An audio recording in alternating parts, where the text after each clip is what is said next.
अस्सलाम वालेकुम रहमतुल्लाहि व बरकातुहू। आई एम श्योर आप सब लाइफ में किसी ना किसी नुकसान से गुजरे होंगे। वो नुकसान ज़रूरी नहीं कि कोई इंसान आपकी लाइफ से चले जाएं या कोई डेथ हुई हो, बल्कि ये भी हो सकता है कि आपकी हेल्थ जो पहले थी वो अब नहीं रही, या बहुत कीमती चीज़ जो आपके बहुत क्लोज थी वो अब आपकी लाइफ से निकल गई। ये भी हो सकता है कि आपका कोई बहुत क्लोज फ्रेंड था जो अब आपका फ्रेंड नहीं रहा। लाइफ का जब भी हम लॉस एंड बेरीमेंट के हवाले से बात करते हैं तो 5 स्टेजेस ऑफ ग्रीफ का नाम आपने सुना होगा। 5 स्टेजेस ऑफ ग्रीफ में सबसे पहले हम बात करते हैं डिनाइल की, जहाँ पे इंसान शॉक होता है, नम होता है, वो इस बारे में बात नहीं करना चाहता है, एवॉइड करता है बात करने को।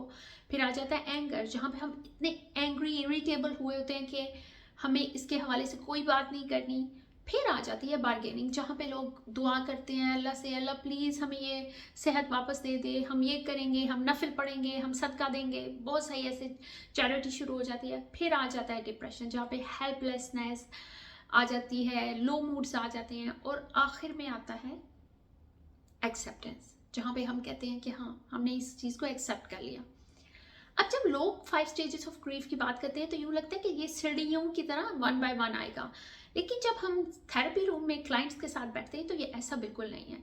एक क्लाइंट सुबह के वक्त एंग्री हो सकता है और शाम को शायद बार्गेनिंग कर रहा हो, या सुबह के वक्त वो इस वक्त डिनाइल से गुजर रहा है और शाम के वक्त वो बार्गेनिंग कर रहा हो। तो यू कैन टेल कि ये बहुत ही फ्लेक्सिबल है इस हवाले से कि सुबह और शाम एक ही दिन में आप ये सारे स्टेजेस फील कर सकते हैं। बिल्कुल ऐसे ही समझ लीजिए जैसे ऑटम लीफ जैसे स्कैटर्ड होते हैं खजां के पत्ते, बिल्कुल वैसा ही। अब हम देख लेते हैं कि हम जब इस ग्रीफ से गुजर रहे होते हैं तो क्या होता है। अच्छा, इसमें सबसे कॉमन फैक्टर है काश। काश बहुत रह जाता है, काश मैं उस दिन उनसे मिल लेती, काश ये बात ना करती मैं अपने फ्रेंड से, काश मैंने जो अंगूठी मेरी गुम गई वो मैंने पहनी ना होती उस दिन। तो बहुत सारे काश रह जाते हैं। और जब हम कॉम्प्लेक्स ग्रीफ की बात करते हैं, कॉम्प्लेक्स ग्रीफ वो होता है कि जिसमें हम उस लॉस के लिए तो रेडी नहीं हुए होते, हमने कभी अपने माइंड में सोचा ही नहीं होता ये होगा, और वो शॉकिंग चीज़ हो जाती है। या कॉम्प्लेक्स ग्रीफ के हवाले से एक चीज़ जो शायद लोग जो अब्रॉड रहते हैं वो इससे फेमिलियर होंगे, इस हवाले से जब कोई डेथ होती है पाकिस्तान में, इंडिया में, बांग्लादेश में, कहीं भी दुनिया के दूसरे हिस्से में, और हम यहाँ पे बैठे दुख का एक अलहदा से फील कर रहे होते हैं, फीलिंग जो शायद वो लोग फील नहीं कर रहे होते, हम उस वक्त तक वो फील करते हैं जब तक हम उधर पहुंच नहीं जाते।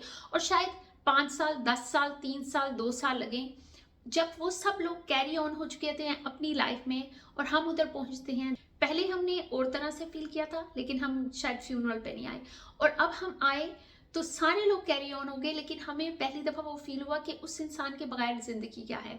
तो ये एक कॉम्प्लेक्स ग्रीफ बन जाता है।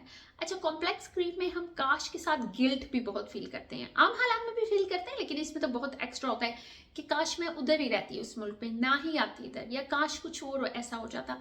तो बहुत सारे काश और बहुत सारा गिल्ट रह जाता है। हम इन सारी चीज़ों से कैसे बेहतर तरीके से गुजर सकते हैं। अच्छा, बहुत दफ़ा जब थेरेपी रूम में लोग आते हैं हमारे पास तो ये ज़रूर कहते हैं कि मैं तो फ्यूनरल भी अटेंड कर चुका हूँ, मैंने देख लिया, इस सारे प्रोसेस में से गुजर के आप इसमें क्या चेंज हमें कर लेके आ सकते हैं। थेरेपी रूम में आप हमारे क्या ऐसी मदद करेंगे जिससे मेरा ये गम ख़त्म हो जाए। और कई दफ़ा तो क्लाइंट्स यहाँ तक पूछते हैं कि क्या हम इससे थेरेपी से बिल्कुल ठीक हो जाएंगे। तो मैं उनको सिर्फ ये आंसर देती हूँ कि थेरेपी आपको गम भूलना नहीं सिखाती, गम के साथ रहना सिखाती है बेहतर तरीके से। अच्छा, इसमें एक और चीज़ बहुत कॉमन ये है कि जो लोग बिलीव करते हैं किसी भी बिलीव पे, चाहे वो मुसलमान है, कोई और मजहब है, लेकिन वो जब बिलीव उनका होता है किसी भी चीज़ पे तो उनके लिए लॉस के साथ गुजरना बेहतर और आसान होता है एज़ कम्पेयर टू वो लोग जो बिल्कुल किसी चीज़ पे बिलीव नहीं करते, नॉन बिलीवर्स। और मैं थेरेपी में बहुत इस स्ट्रगल को देखती हूँ कि जो लोग बिल्कुल बिलीव नहीं करते वो ऑलमोस्ट स्टक हो जाते हैं उस जगह पे। अच्छा, अब आ जाते हैं हमने करना क्या है, हमने इससे कैसे डील करना है। मेमोरी बॉक्स बनाना शुरू करें अपने उस प्यारे के लिए जो आपकी लाइफ में नहीं रहा। आप वो तस्वीरें हो सकती हैं, आप कलेक्ट कर सकते हैं, उनके जो आपके साथ यादगार चीज़ें हैं, जैसे उनकी बेहतरीन टोपी जो आपको याद रह गई, उनका स्टिक जो आपको याद रह गया, उनके कोई शॉल जो आपको याद रह गई। हम जब रेफ्यूजीज़ के साथ कम करते हैं उनके पास कोई चीज़ नहीं होती उनकी यादों की, तो फिर हम ये कहते हैं कि अगर आपके पास कोई याद नहीं है उनकी, तो फिर आप उससे सिमिलर चीज़ों को उस मेमोरी बॉक्स में रखें। जैसे कि अगर एक बच्चा आया है किसी और मुल्क से और उसके पास कोई तस्वीर उनकी नहीं रही अपने ख़ानदान वालों की, तो वो क्या चीज़ थी जो आपको अपने अब्बू की याद दिलाती थी? वो जूते शायद, या वो खुशबू जो वो लगाते थे। तो फिर बस वो चीज़ें रखना शुरू करते हैं मेमोरी बॉक्स में। फिर आ जाता है ख़त लिखना, यानी आप ख़त लिखें, लेटर लिखें, पोस्ट नहीं करना ऑफ कोर्स, फीलिंग्स को अपने आप अंदर से निकालना है। फिर अगर आपने ख़त नहीं लिखना, क्योंकि कई लोग राइटिंग को पसंद नहीं करते, और आजकल की तो बिल्कुल भी लोग राइटिंग को पसंद नहीं करते, तो फिर आपका मोबाइल है, मोबाइल पे ऑडियो रिकॉर्डिंग शुरू कर दें। ऑडियो रिकॉर्ड करें, अपनी आवाज़ को बाहर निकालें जो अंदर दबी हुई है। हम एक चीज़ कहते हैं जिसको कहते हैं एम्प्टी चेयर टेक्निक, गेस्टोल्ट थेरेपी। तो हम ये कहते हैं, इमेजिन करें वो शख्स अगर इधर आ जाए हमारी मीटिंग में, तो आप उनको क्या कुछ कहेंगे? तो वही बात है कि दिल से वो सारी बातें निकलनी चाहिए। ये फ्यू टिप्स हैं, ट्राई करके देखिएगा, हेल्प होगी इंशाल्लाह। खुश रहिए, सबको खुश रखिए। अस्सलाम वालेकुम रहमतुल्लाहि व बरकातहू।